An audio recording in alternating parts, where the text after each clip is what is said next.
Salut les amis, c'est Vivien pour la chaîne Viv Baker et je suis super content de vous retrouver aujourd'hui pour une nouvelle vidéo. Aujourd'hui on va parler de bits, alors on est parti.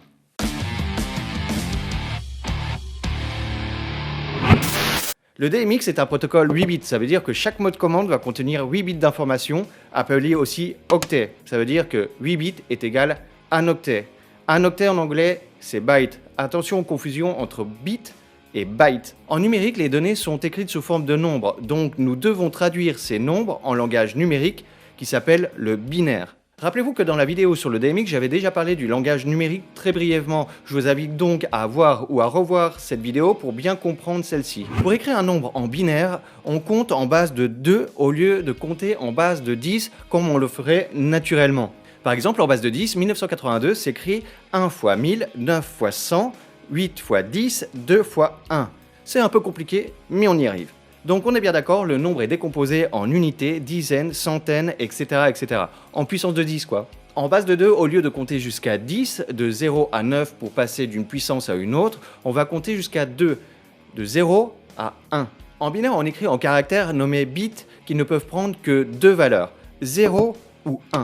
Comme vu en début de vidéo, le DMX est un protocole 8 bits, donc nous allons utiliser les 8 premières puissances de 2, c'est-à-dire 2 puissance 0 jusqu'à 2 puissance 7. Pour écrire un nombre en binaire, on va le décomposer en puissance de 2, toujours en commençant par la puissance la plus élevée. Pour écrire 97 en base 2, là je vais lire clairement une feuille parce que sinon ça va pas être possible. 97 est égal à 0 fois 128 plus 1 fois 64 plus 1 fois 32 plus 0 fois 16 plus 0 fois 8 plus 0 fois 4 plus 0 fois 2 plus 1 fois 1. Ce qui nous donne bien 97 égale 0 plus 64 plus 32 plus 0 plus 0 plus 0 plus 1 égale 97. Pas de souci. C'est un peu compliqué quand même. Hein.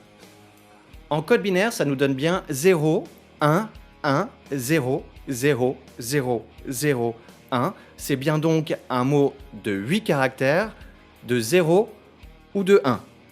Et maintenant, on comprend bien la valeur maximale qu'on peut obtenir en binaire avec 8 bits. Avec ce calcul, on trouve bien 256 valeurs possibles de 0 à 255 par canal DMX.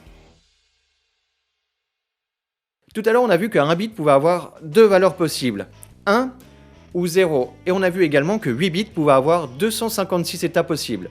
Au début du DMX, les consoles traduisaient ces états de 0 à 100 et ça suffisait amplement pour les gradateurs.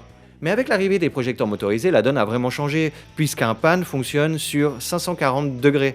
Donc si on fait 540 divisé par 256, ça nous donne 2 et des brouettes, quelque chose comme ça. Donc l'évolution d'un pas sur une console représente 2 degrés d'évolution sur un projecteur. Sur de longues distances, le déplacement est très saccadé. Et comme le DMX était codé en 8 bits, il fallait tricher, il fallait utiliser 2 canaux. Un canal pour contrôler le pan et le deuxième canal pour affiner ce déplacement. Nous avons donc 16 bits. 256 fois 256 égale 65 000 et quelques. Aujourd'hui, le 16 bits est appliqué sur d'autres paramètres, par exemple le tilt, les couleurs, etc., etc.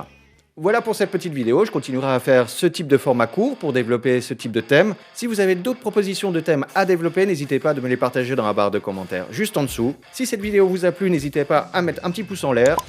Abonnez-vous, partagez la vidéo et prenez soin de vous. On se voit la prochaine fois. Tchuss!